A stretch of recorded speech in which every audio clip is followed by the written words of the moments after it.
He said, Vasudev, is there anything available? I said, look, morning at 10:30 you are asking, man, it's very difficult.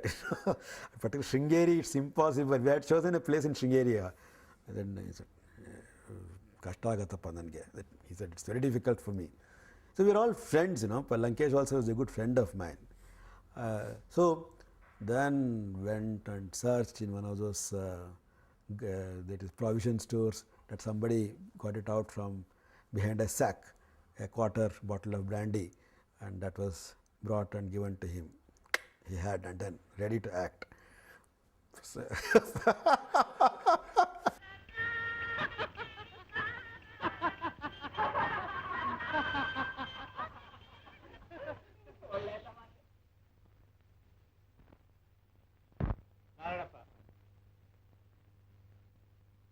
ನನಗೂ ದಯಮಾಡಿಸಿದ್ರಲ್ಲ ಆಚಾರ್ಯರು. ಚಂದ್ರಿ, ಬಾಟ್ಲೆಯಲ್ಲಿ ಆಚಾರ್ಯರಿಗಷ್ಟು ತೀರ್ಥ ಕೊಡು. ಬಾಯಿ ಮುಚ್ಚು ನಾರಾಯಣಪ್ಪ. ಓಹೋ, ಆಚಾರ್ಯರಿಗೂ ಕೋಪ ಬರುತ್ತೆ. ಕಾಮ ಕ್ರೋಧ ಎಲ್ಲ ನನ್ನಂಥವ್ರಿಗೆ ಮಾತ್ರ ಅರ್ಥ ಮಾಡಿದೆ. ಕಾಮ ಬಿಟ್ಟವ್ರು ಮೂಗಿನ ತುದಿ ಮೇಲೆ ಕ್ರೋಧ ಇರೋ ಹಾಗಿದೆ. ಚಂದ್ರಿ, ಬಾಟ್ಲೆಯಲ್ಲಿ ಬಾಯಿ ಮುಚ್ಚು ಅಂದೆ ನಾರಾಯಣಪ್ಪ. ತೀರ್ಥ, ಒಂದಿಷ್ಟು ತೀರ್ಥ ಆಚಾರ್ಯ ಕೋಪನೆಲ್ಲ ತಣ್ಣಗೆ ಮಾಡಿಬಿಡುತ್ತೆ. ತಗೊಂಡು ಒಂದು ರಾತ್ರಿ ಒಬ್ಬ ಅಪ್ಸರ ಜೊತೆ ಕಳೀರಿ. ಬೆಳಗಾಗೋಷ್ಟರಲ್ಲಿ ನಿಮಗೆ ದೇವರ ದರ್ಶನ ಆಗದೆ ಇದ್ರೆ ನನ್ನ ಕೇಳಿ. Chandri, ಎಲ್ಲೋದ ಹೆಂಗಸೋ?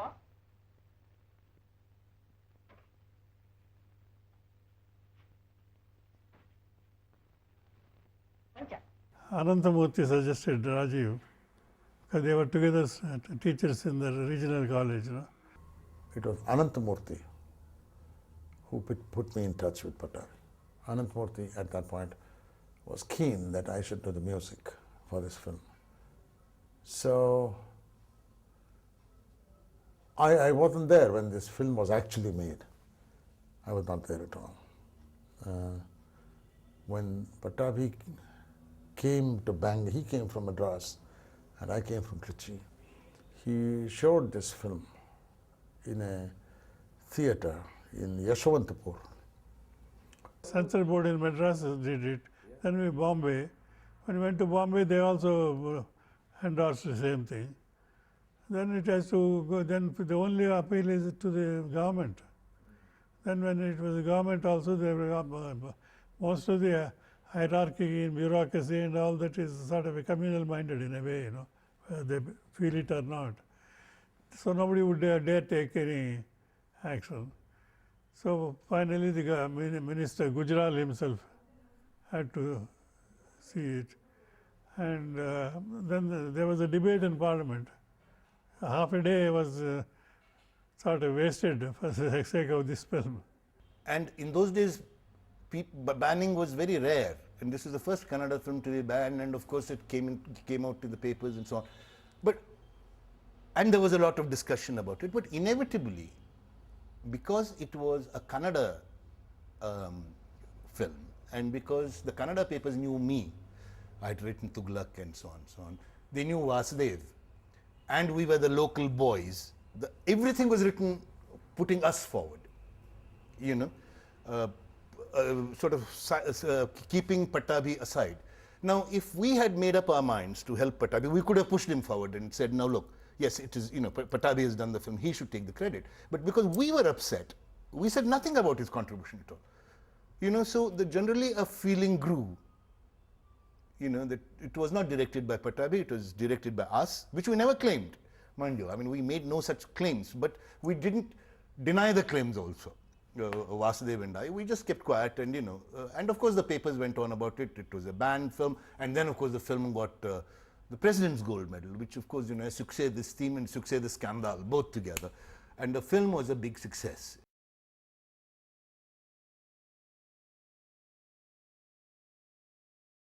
And the film, the making of the film, in a sense, blew this to all India proportions. It became a controversy in the parliament. And it made a big sensation. Not the novel itself, but the fact that it became a film. It was actually a commercial success, except that we didn't receive the money. I mean, I didn't want to blame others, but then I was not a proper businessman. Like, I would blame myself for it. All the actors in the film, whether it was a 1-day shoot or 10 days shoot, paid equal amount, 216 rupees professional fees. And we were all promised that if Samskara film ran for more than 4 weeks in Bangalore, we would all be given a bonus of another 216 rupees. Well, Samskara was shot in 1969. The film got released in 1970. In June 70, I was just then married. Samskara released and ran for more than 4 weeks.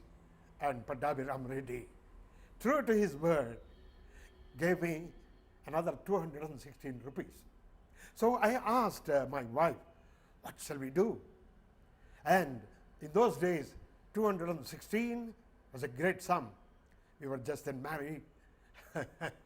My wife suggested, Sima, we will have a ceiling fan in our bedroom. So with that bonus amount of Samskara, we bought a ceiling fan. And I should thank Pattabhi Ram Reddy for providing that additional joy to me and my wife. Pattabhi Ram Reddy, I have very fond remembrances of Pattabhi and the Sneha and the whole family. Well, he was truly a gentleman, a scholar, and a great humanist. Samskara was a landmark film. Everybody knows it. Now it's a part of not only Kannada film industry but also Indian film history. And Samskara did to Kannada cinema what Pather Panchali had done to Indian cinema. I don't know if there is any connection between the two films, whether Samskara was inspired by Pather Panchali. Maybe it was, maybe it was not. That's another matter. But the approach to filmmaking in both the films was almost the same. This was a new experience to Kannadigas. The making of Samskara was a kind of watershed in the South Indian cinema. Though Chemin and other films were there earlier in Malayalam, but they didn't actually break the shackles of that format. It's the first film. Samskara was the first film. So for that you need a lot of guts, and see, he was really rebelling against that existing structure, and he took the whole world by storm. It's really, he attempted something like dazzling realism. It was the first of its kind in South Indian cinema. Shringaramasa was the result of a promise I gave Snehalata. She said, she asked me, Rajiv, I'm going to make a film. Will you do the music? I said, yes. Snehalata and I had this lovely relationship. We used to always, or quite often, end up in huge controversies and then end on that note. The visit would end on that note. I would just storm off from her presence, knowing that she would be a welcoming person next time I came there. You know, I always had the freedom of their house, you see. So one day she suddenly put it to me, she said, look, I want to make a film after my own heart. Will you do the music? I said, yes, sure, I'll do it. And then she died shortly after that, you know. Emergency, and then she went to jail. And this film has a lot of Snehalata, this paper boats. She preferred to call it paper boats. And so it's just natural that I had to do the music, and I did what I could. In this film, not only did Pattabhi have to face this challenge of keeping the audience attention, but he also was dealing with a very delicate aspects of man-woman relationship, and to show these things, in this medium, I think was extremely well done in Shringaramasa. Because these two characters are there and they don't talk to each other, so the music had to carry the burden, that burden as well.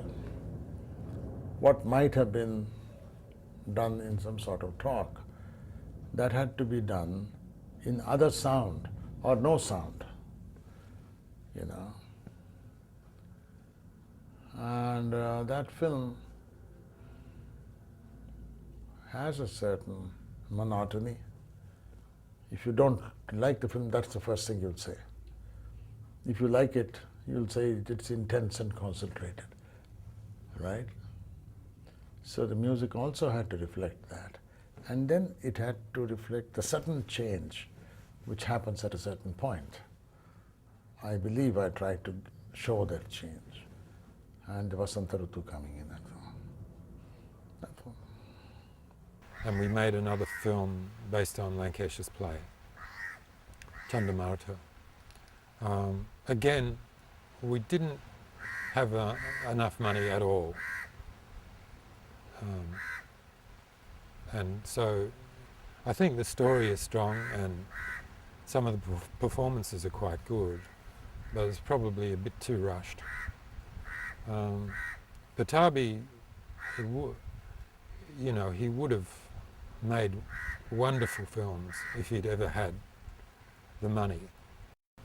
But I remember there was a tremendous commitment to it, and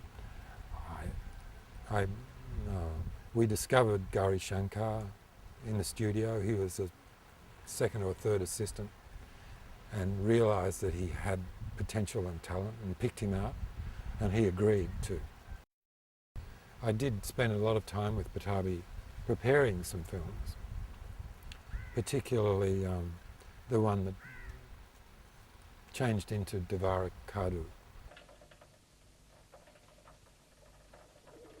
ಏನವ್ವ ಏನು ಯೋಚನೆ ಮಾಡ್ತಾ ಇದೀಯಾ? ಏನೂ ಇಲ್ಲ ಮಗ, ನಿನ್ ಬಿಟ್ಟು ಹೊಂಟೋಗ್ಬೇಕಲ್ಲ ಅಂತ ಯೋಚನೆ ಮಾಡ್ತಾ ಇದ್ದೀನಿ. ಎಲ್ಲಿಗವ್ವ? ಸಾಯೋ ಹೊತ್ತು ಹತ್ರ ಬಂದೈತೆ ಮಗ. ಅದೇ ನನ್ನ ಕನಸಿನ ಅರ್ಥ. ಹಂಗೆಲ್ಲ ಮಾತಾಡಬೇಡ ಕಣವ್ವ. ನನ್ನನ್ನು ಒಂಟಿಯಾಗಿ ಬಿಟ್ಬಿಟ್ಟು ಎಲ್ಲೂ ಹೋಗ್ಬೇಡ.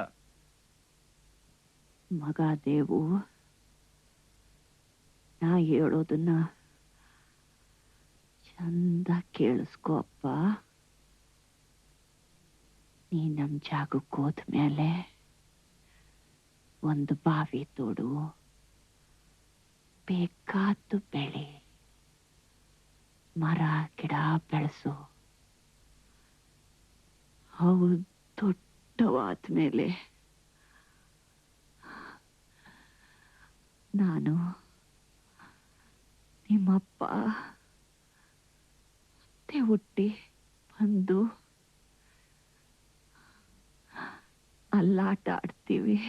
It became a different film, much more a film within the tribal culture, within the tribal situation. So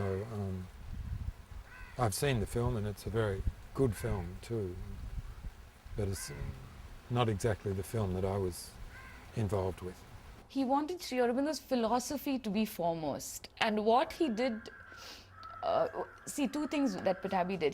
He used the text which is so close to his heart and which reads so beautifully. See, we in India, we're so used to using either the vernacular or English in a foreign manner on stage or in film or whatever. We're not able to articulate anything beautifully using the English language as yet. I'm sure it's happening. But Sri Aurobindo's Savitri was already written in English. In fact, it's the longest prose poem outside of Dante, or longer even than Dante's Inferno, written in English. So that in itself is quite a remarkable task. So Pattabhi culled the most beautiful text from Savitri and he wove it into the script. And he always wanted, whether it was a film, Bollywood, Hollywood, I mean Bollywood, or a play or a DV, whatever it was, he always meant it to be done in English. Only in terms of accessibility did he think about another language. But he wanted the film to be done in English. So that is, on the one hand, he used the text, but on the other hand, the philosophy, Sri Aurobindo's philosophy has been personally, politically, in every way very close to his heart, and that is that love shall sustain one and not mere trickery. As a child, apparently growing up in Nellore, he'd always seen these traveling Savitri troops, and he was always unhappy with the way that Savitri won over Yama. By mere trickery, that is not enough to, for a person of her character, what is semantic trickery? It's nothing. So he always felt it had to be some other deeper strength that carried her through. And so he had been thinking about this, and then in his growing years, he got word that Sri Aurobindo had gone into seclusion and was working on this Savitri script. So you see, Pattabhi's life and Sri Aurobindo's life, they were not, in terms of time, they were not very far apart. And they had both been thinking about this. So it seemed only, and he must have told you, right, that the mother told him that that he will return to her. So for him, coming back to returning to Savitri and executing Savitri is so much a part of that, completing that circle. It's a beautiful story, and the whole saga of that film, and he was convinced that it would be successful because it's such a well-known, dearly held story. So I helped with that, and I was involved in developing a screenplay, and I came with Huli Chandrashekar, and we did some location scouting, and we did find some spectacular locations for the journey with death. And he's so remarkable, you know, every idea he brings home, we hold on to, and we really dig, and we really try and comprehend and work with. So that's the masti, yeah. For us, that's the masti. There's been so much like space to really kick in and go with any thought. Like so many things that we have done, Cookie and Me projects, besides film, forget film, but theatre or music or doing Bhumi Jatri. Even Bhumi Jatri is so much a part of. So many of the ideas for Bhumi Jatri, that it shall remain non-sponsored, that it's really important politically that it remain non-sponsored, whether people get it initially or not. The support for those sorts of things comes from where? To speak about Pattabhi they are very close, Pattabhi as a man and as a director. I suppose this is more or less true of many of us. The first thing that struck me then and continues to strike me even now across all these years is Pattabhi is the civilized man par excellence. Par excellence. And I mean that the term civilized in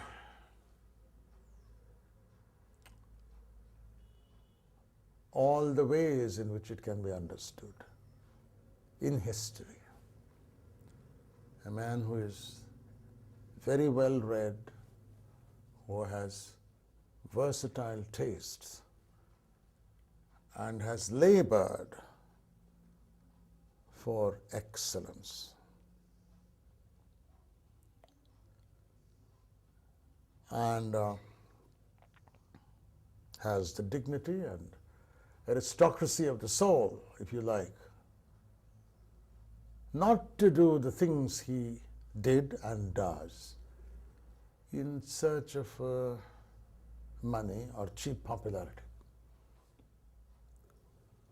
To put it more simply, he has class written all over him. What I really like about his thing is, he always questions. You know, you tell him something, he says, why not? He says. He will not say, yes, that's correct. What is wrong? Why not? He says. So that mind is very interesting.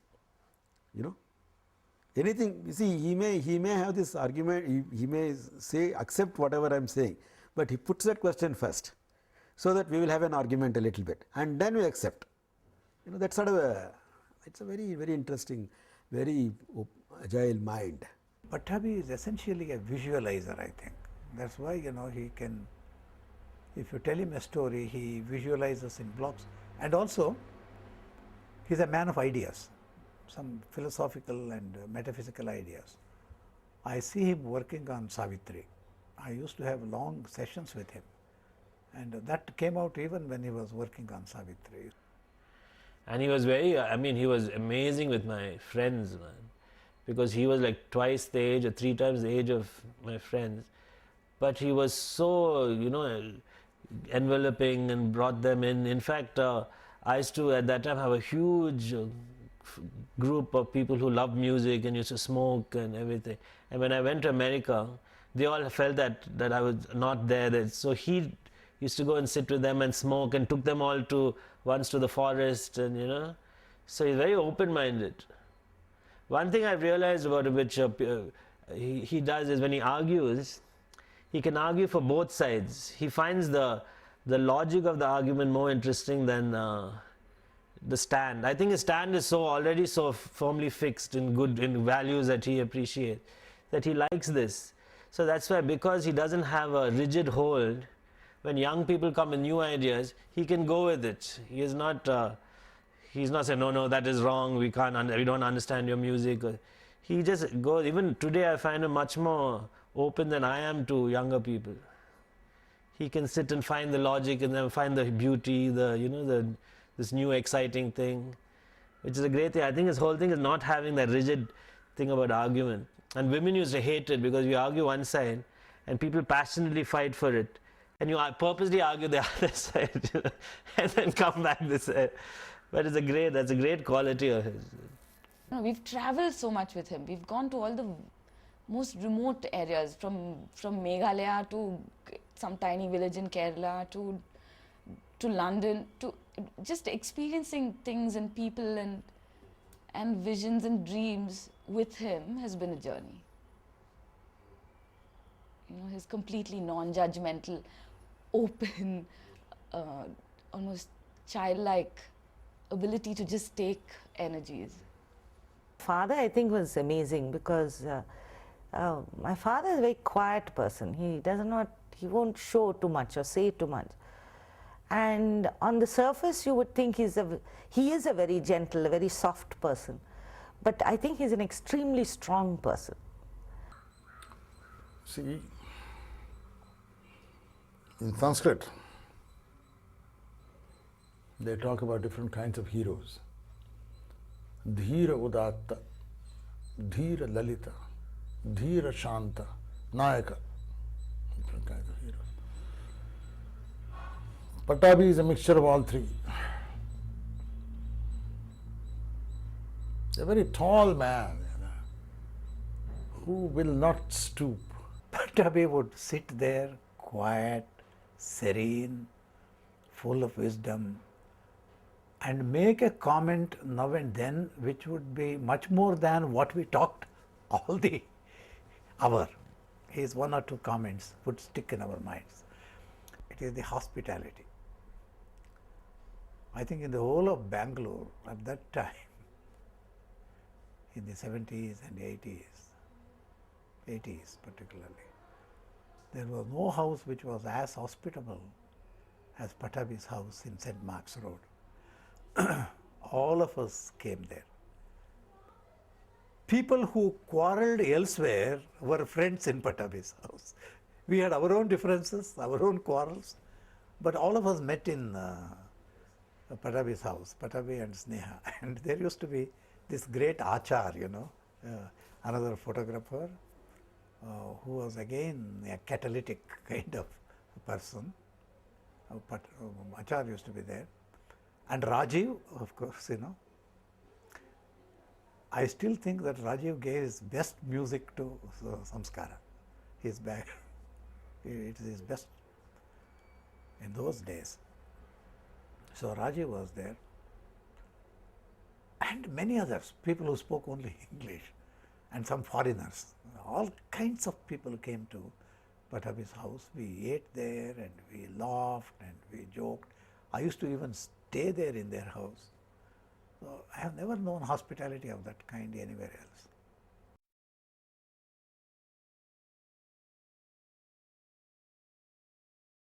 he was a very gifted poet. I think he was the most revolutionary poet in the 20s. And if I compare him to regional writers at that time, I don't think I will find anyone who freed himself from romanticism as Pattabhi did. And it was remarkable because he went to Shantiniketan, was under the influence of Gurudev, but was the first poet in India to write differently from Tagore. We all did it later on, but Pattabhi did it very early in Telugu, where sentimental writing abounds, and Pattabhi was the very opposite of it. He was a very revolutionary poet. In Shantiniketan it was all romantic and moonlight and these things. And when I came to that place where I lived in Calcutta, it was all all vices, all greed. In fact, there is mostly a prostitute's quarter. It is. It's Chitpur Avenue, and exploitation of people by people. So Tagore's poetry lost all its meaning. So with that shock made me got the idea, but so actually the idea came to me in Calcutta, but I wrote it in, then I came away I gave up my studies in Calcutta also, though it was a 3 years course. After 1 year I gave it up and came to Madras, and I wrote it in Madras. As children. No, I'm so much younger than him. 5 years is a big gap, especially for a child. You can't reach that stage. Only we knew that he will say rhymes and he will say jokes, and evening time when you see the colors on the sky, in Nellore also there's bright, it's tropical city, no? It's tropical town, so bright colors on the sky, and he used to tell us, so these are all these apsarasas, there are 4 apsarasas in Indra's court, they're drying their saris, that's why these brilliant colors, they wash their saris and they're drying them, that's why we can see it through the clouds, different clouds, no, orange and purple, and so every evening when I see the colors, then I remember what he said as a child. It has stuck into my brain, burnt into my brain. So these are all the colors of those saris that the angels have worn and washed and dried, and they are drying up there, he would say. Very interesting. Very imaginative person he was, out of the world. You won't think of all practical things, no? The biggest influence was my uncle and brother-in-law, Bezwada Gopal Reddy, who was a student and was the first student of Tagore's. There was a group of 6 of them, I think. They had left the British schools, boycott of British schools was one of the things Gandhiji said at that time.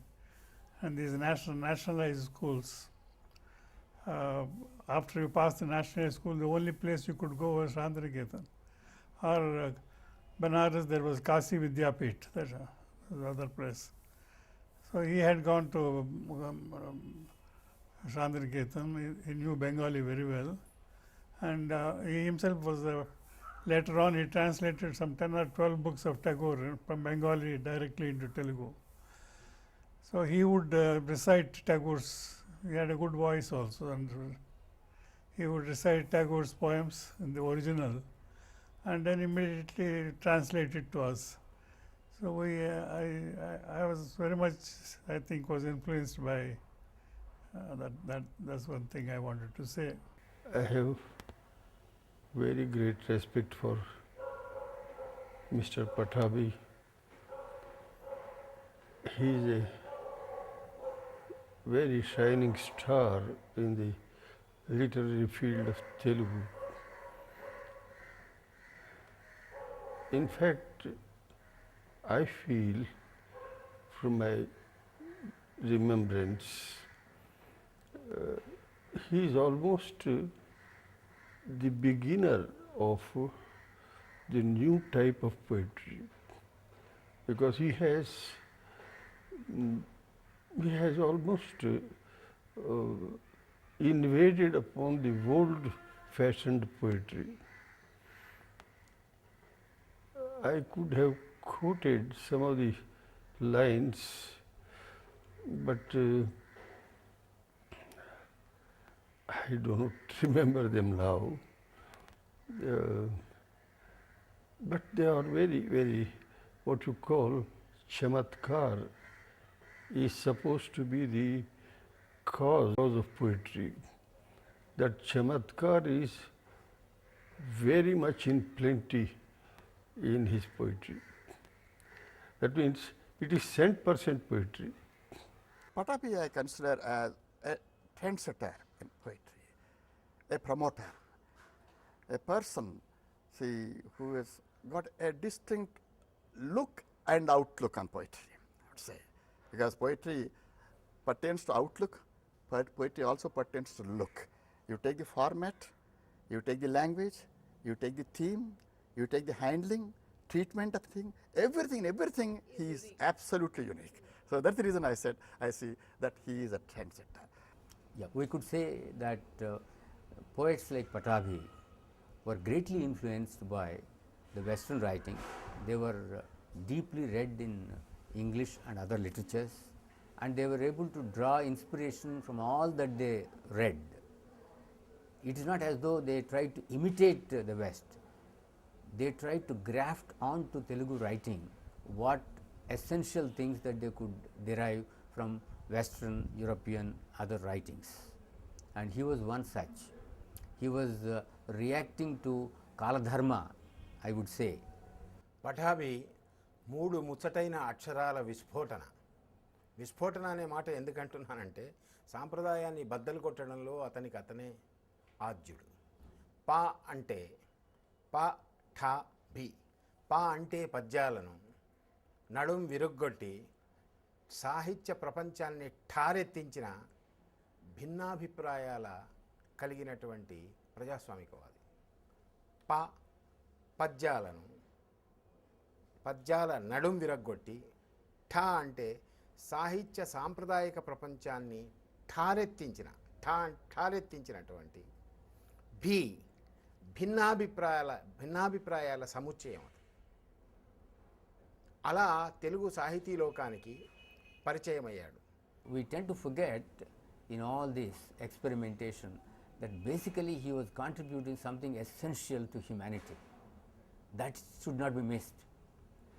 Behind the verbiage, behind the punning, behind the novel imagery, there is this fundamental affirmation of man, the universal man, not a man who is to be categorized as an Andhra, as a Telugu, as an Indian or a European. He was for man, and that was being the right kind of socialist, and he was one. మన ఇరువురి నడి శర్వరిబడు నిప్పుడు నారి, rhyme వినండి ఏ రకంగా ఉంటుంది.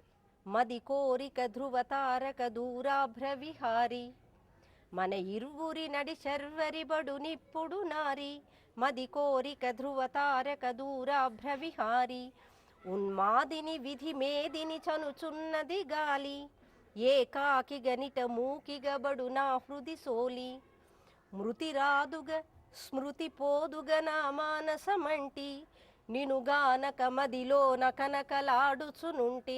ఆకలిస్తే ఎవరైనా కడుపులో నకనకలాడు ఉంటుంది, మదిలో నకనకలాడుచునుంటే అని మాట్లాడతాను. మృతిరాదుగ స్మృతి పోదుగ నా మానసమంటి, నినుగానక మదిలో నకనకలాడుచునుంటి, నువ్వు పోవగ ఇటు నా వగ నూరి ఇర్ల భంగి, ఇలగ్రమ్మును సకలమ్మును కౌగిలించు వంగి, నీ రూపును గణనోపను విరహ భయద రాత్రి, ఇక వేకువగలదా కువలయ సుందర నేత్రి. One example, of course I can't quote it, he said the police constable standing in the crossroads controlling the traffic, he is making Bharatanatyam, showing his hands this side, that side. Ultimately, when you look at him, you feel he is making Bharatanatyam. And then there is another line I remember, which I of course can't quote exactly.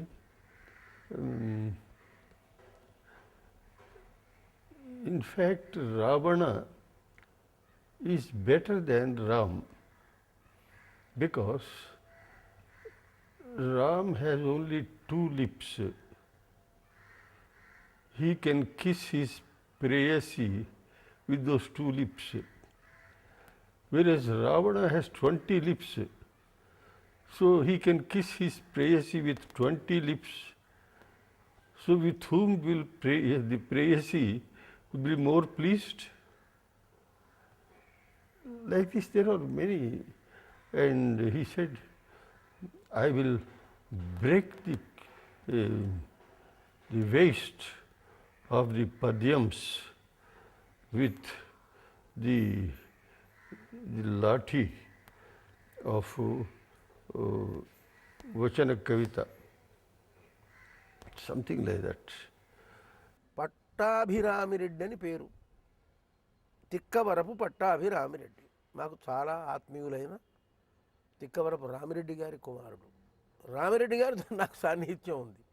నా 1957లో నేను రచించిన కర్పూర వసంతరాయలు కావ్యం, గేయ ఛందస్సులో రాసిన కావ్యం నెల్లూరులో విని నేను దీన్ని ప్రచురిస్తాను, మీరు బిల్లు పంపించండి అన్నాడు.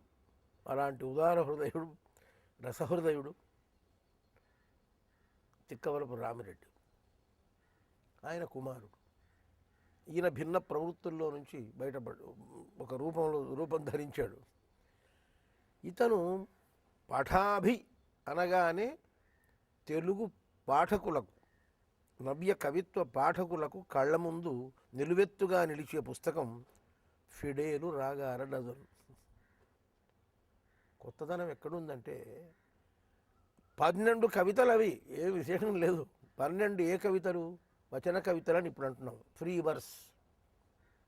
అప్పటికి వచన కవిత ఆ శబ్దం ప్రయోగంలో లేదు. పద్య కవిత అనేవాళ్ళు, సారీ వచన పద్యం అనేవాళ్ళు. వచన పద్యం అవి 12 వచన కవితలు. ఇప్పుడు మనం అనుకునే వచన కవితలు. దాంట్లో కొత్తదనం ఎక్కడుందంటే పేరు పెట్టడంలోనే నవ్యత గుబాళిస్తుంది. ఫిడేలు రాగాల డజన్. అసలు ఫిడేలును తీసుకొని ఆధునిక కవిత్వానికి నామకరణం చేయడం, శీర్షిక పెట్టడమే కొత్తదనం. మామూలుగా వీణారాగాలు, మురళీరవాలు అనాలి.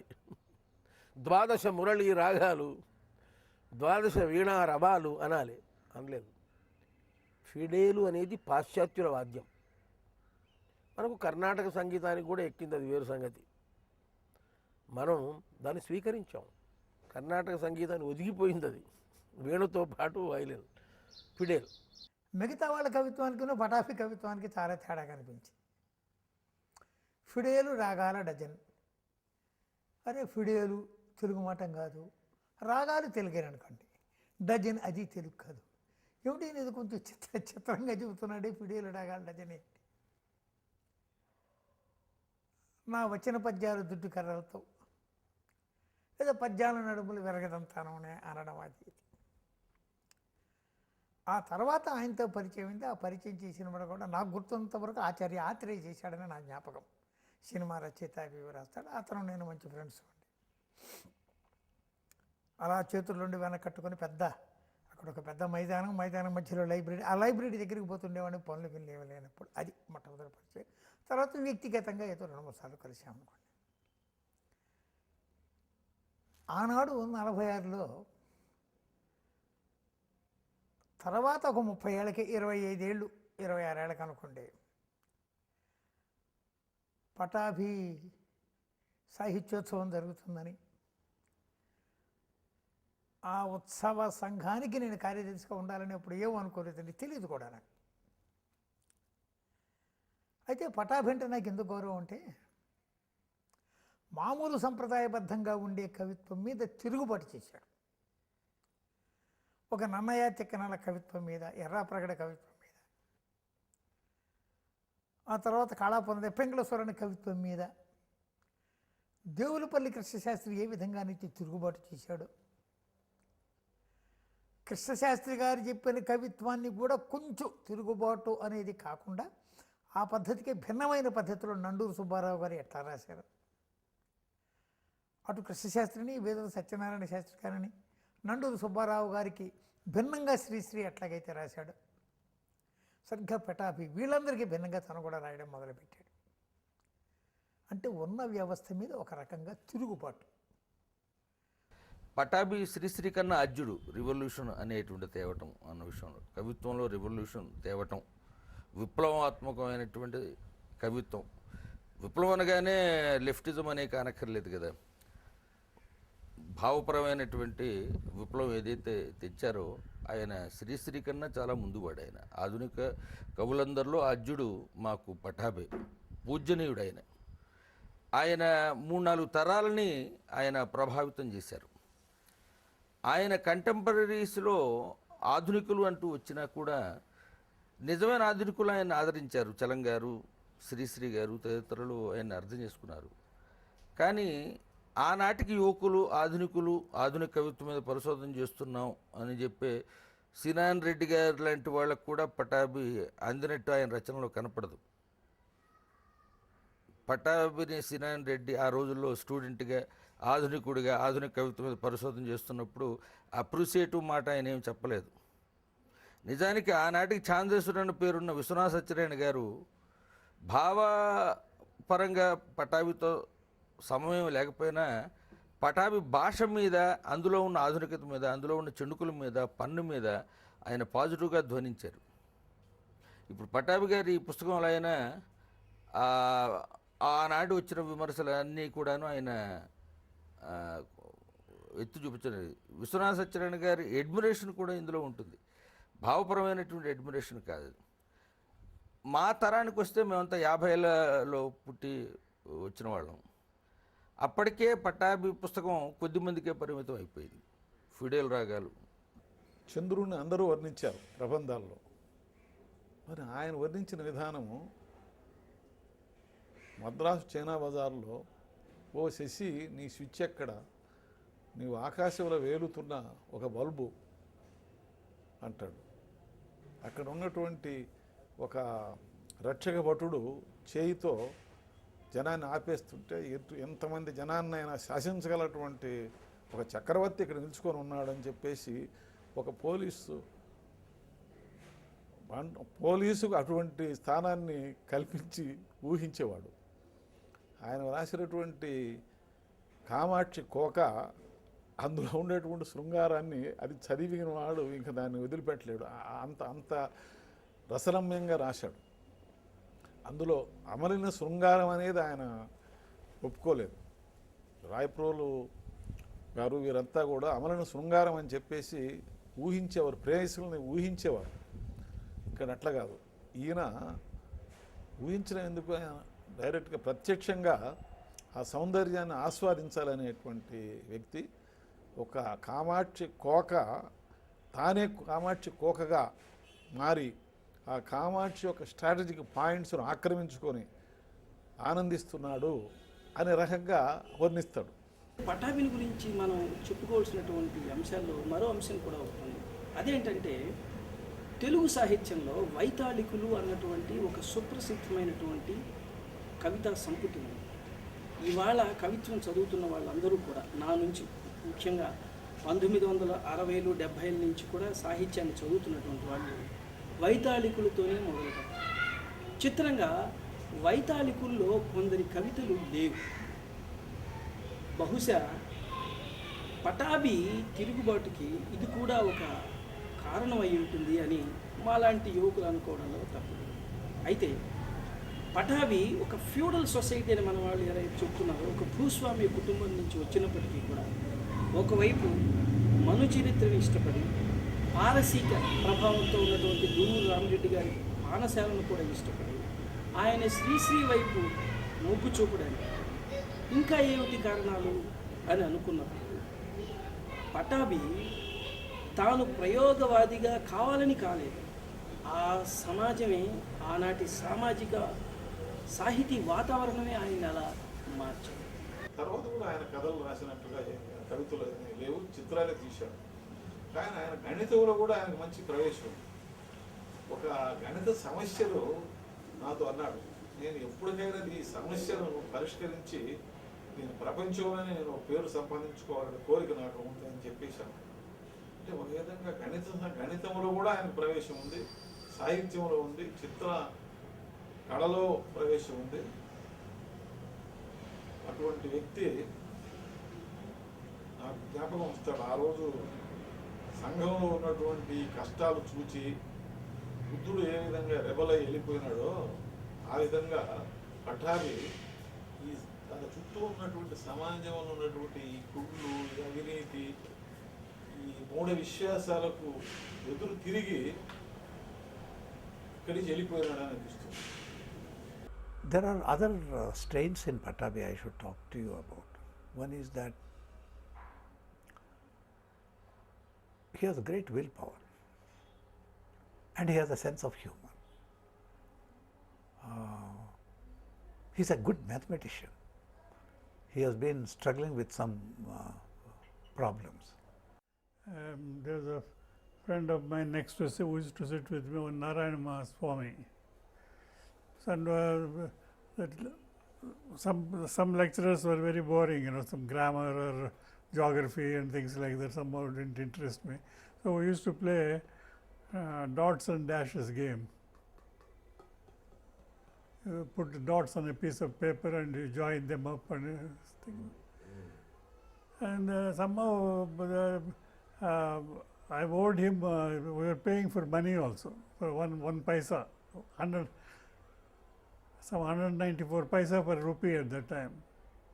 16 into 12, 16 annas, and each anna had 12 paisa. 16 into 12 is 192 or something like that, paisa per rupee.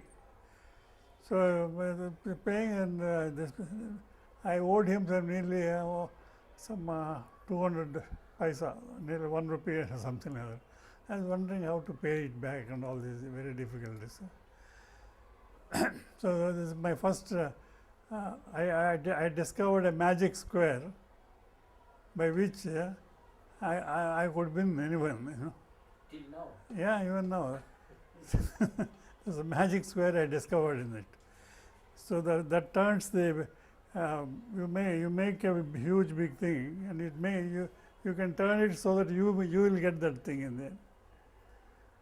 So from next day on, this I got it a kind of a dream. Like I was wondering how to pay back this job. I can't ask my father. I can't even ask him. No question of. So next day on, I went on. I became some astronomical figure you owed me. You see. I remember my. My middle school teacher, Narayana Rao,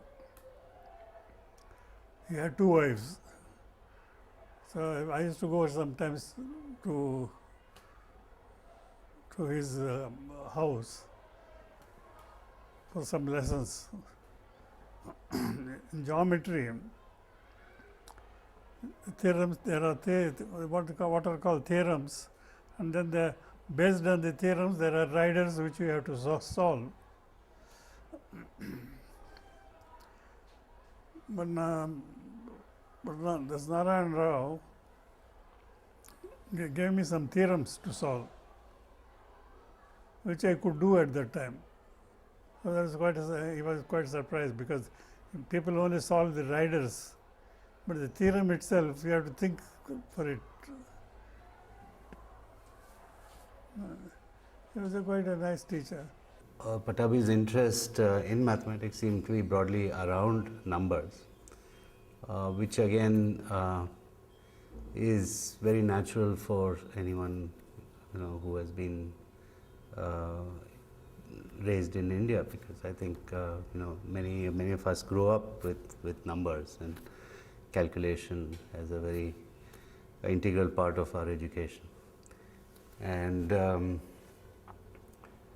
So he, I believe, had taken to working on mathematical problems at night, particularly when he could not sleep, and this was,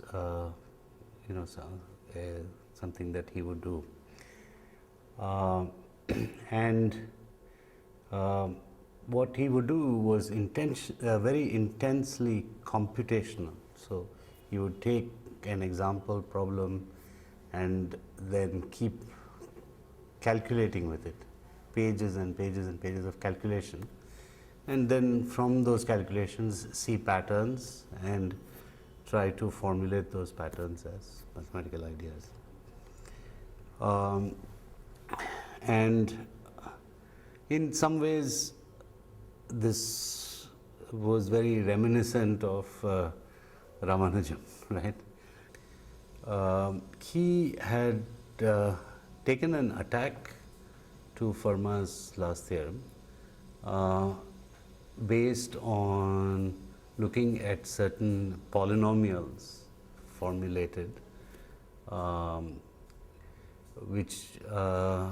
and on the expansion of these polynomials and the various ways in which these polynomials could be written, he had in fact developed his own language. He called the factors a base, a crown, and then he had looked at properties of the crown in terms of various number theoretic properties, and in fact he had proved a special case of a theorem of a famous mathematician called Dirichlet, a theorem about prime numbers in arithmetic series, and he had a completely different language for it. He called these the mates of a prime number, and but it was a mathematical result, a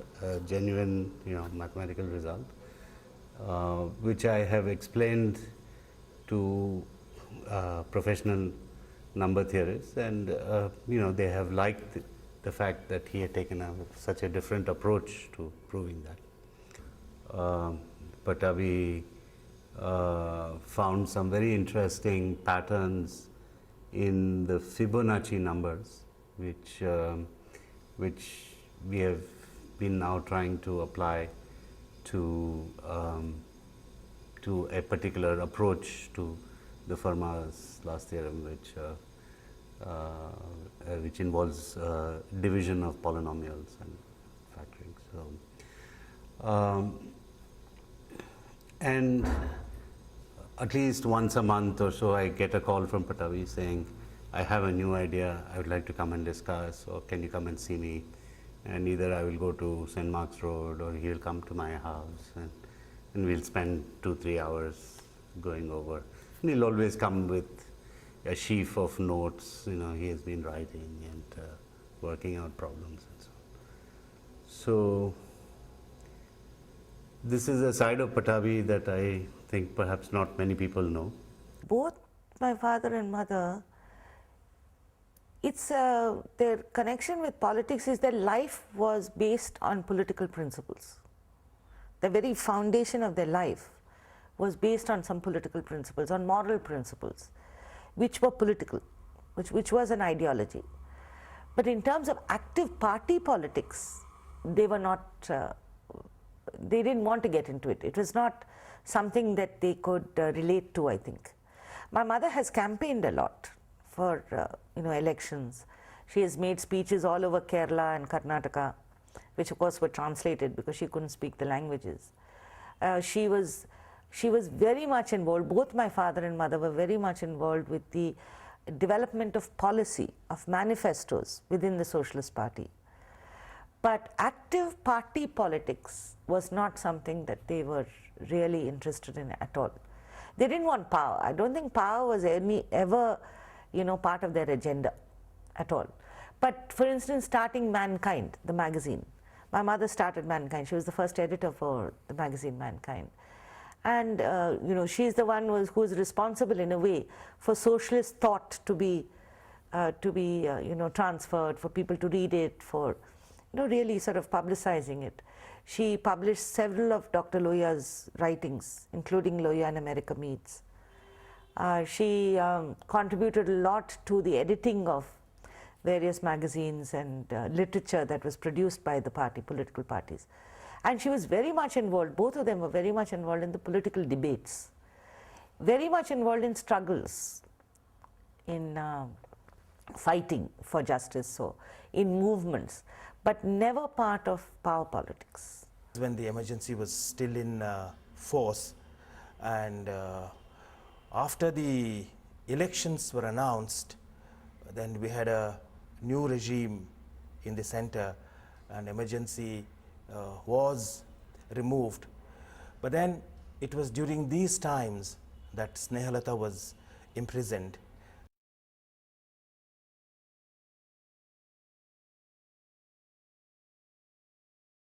Jail itself became tremendous mental and physical torture for my mother. It wasn't torture that was administered, like, she wasn't tortured like the Naxalites were tortured, but she was tortured in the way that probably hurt her more, because this was a kind of a mental torture, and of course her health was so bad, so there was physical, physical trauma as well. And these two combined, I think, completely reduced her to, a vegetable almost. She was so upset that a lot of, towards the end of her jail period, she was, it was almost not, when we went to meet her, it was a very painful meeting, like she would be upset and crying, and it was not the old person, the person that we knew. And during this period, Konarak also left. He had to go to America, and she wanted him to go. Actually, it was a very tough time to go to America. I had got admission into Berkeley, but my mother was in jail, so I didn't know, I didn't want to leave here, because we could visit her once a week, and we used to take food from home. But then when I went to meet her, she made me promise that I leave. So I had to go when she was in jail. So it was a terrible feel, because I used to get all her letters every day, and she was confined, and she was so upset about all those the people in the jail, all the the Chablani, the assistant whatever jailer, and all the problems of politics here. So it was every time I was even there trying to learn, it wasn't a free experience. It was always some what am I doing here, learning this, nothing made sense to. So it was not, and I was also, unfortunately, I was there when she died here. So it was actually a surreal experience, because after that you never really think she's dead, because you think she's in jail, and then you come back and she's not there. You might have seen a book that I brought out, Snehalata's diary, after the emergency. I brought out a little book called Prison Diary, where there is an article on Snehalata and this. That again I did, when Sneha died.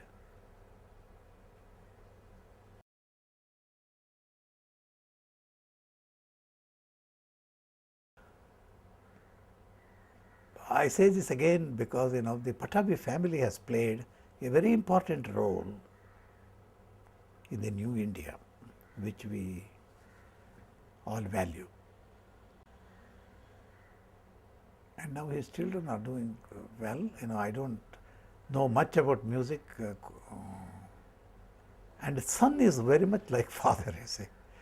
I think the daughter is very much like the mother, the two of them. What is this life anyway? Is this real, or is this a game we are made to play? My grandfather's soul left his physical body a few hours ago. I have nothing to say because I'm not permitted to know. For all I know, his soul could be at a rock concert, though he wouldn't choose to go to a rock concert. He could be reading this poem from over my shoulder, climbing a mountain, jumping over a boulder.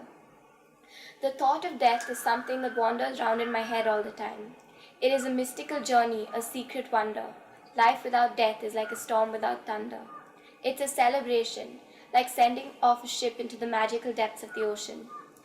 Death is not separation, it is mere frustration, due to not being able to see or hear, even though his soul is right here. Oh, how it would feel so good to just break down and cry without thinking. But every time I try, something pulls me back. I do not know what, but definitely know why.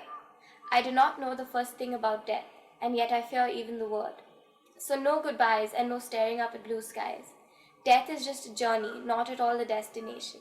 We are on our way too, just a little behind, and I have informed everybody at the destination to cook up some hot olival charu for Pabi, so he'll feel right at home when he reaches. I do hope they will save some for me though. I do not know what they eat there, hopefully not leeches. People have always told me that a body is nothing, it's the soul that matters. And likewise, life is nothing, it's the way you live it that matters. And if you look at the way Pabi has lived his life, you have nothing to worry about. It truly is a journey, and Pabi is wide awake, sitting in the front seat and arguing about something or the other. You can even look at it like the drive to Kundapur. Life is Bangalore to Sakleshpur and death is the next half.